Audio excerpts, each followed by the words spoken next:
आज हम बात करेंगे कि आप बच्चों के नैपी रैशेस जो हैं वो नेचुरली कैसे ख़त्म कर सकते हैं।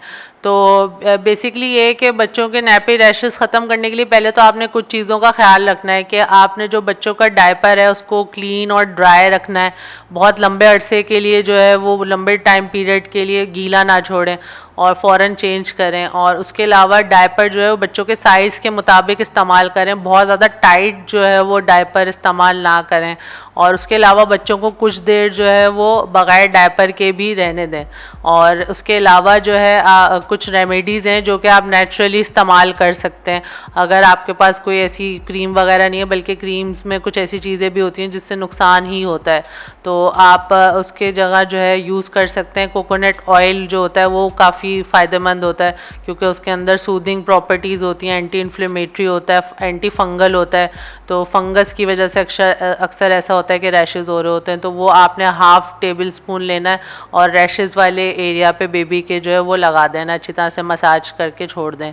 उसके अलावा जो सेकेंड रेमेडी है वो है ओट मील बाथ, यानी कि बच्चों को आप ओट मील बाथ दे सकते हैं। ये भी एक बहुत अच्छा तरीका है जिससे जो है आप रैशेज़ ख़त्म कर सकते हैं। तो इसमें आपने ये करना है कि आपने ड्राइड ओट मील का 1 टेबल स्पून लेना है और बच्चों के नहाने वाले पानी के अंदर आपने उसको ऐड कर देना है।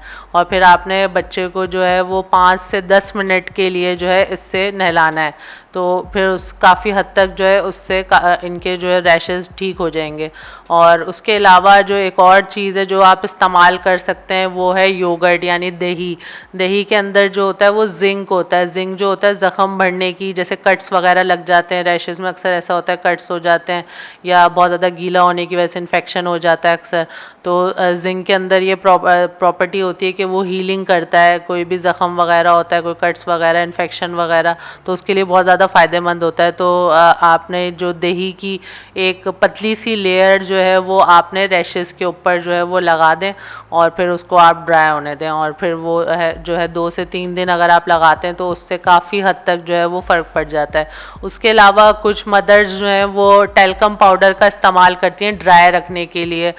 तो टैल्कम पाउडर जो होता है उसके बहुत सारे नुकसानात होते हैं, तो उसकी जगह जो है आप कॉर्न स्टार्च यूज़ कर सकते हैं। ये बहुत ज़्यादा फ़ायदेमंद रेमेडी होती है। कॉर्न स्टार्च यानी कॉर्न फ्लोर जो होता है वो आप यूज़ कर सकते हैं बेबी के रैश एरिया पे। वो बिल्कुल टैल्कम पाउडर की तरह ही काम करता है, उसी तरीके से स्किन को ड्राई रखेगा, इन्फेक्शन होने से रोकेगा और उसी तरीके से जो टैल्कम पाउडर का काम होता है वही वो काम करेगा। तो आप वो उसकी जगह कॉर्नफ्लोर यूज़ कर सकते हैं। और उसके अलावा जो है आप ऑलिव ऑयल का इस्तेमाल भी कर सकते हैं। ऑलिव ऑयल जो होता है उसके अंदर भी एंटी इन्फ्लेमेटरी और सूदिंग प्रॉपर्टीज़ होती हैं, स्किन को सूद करता है।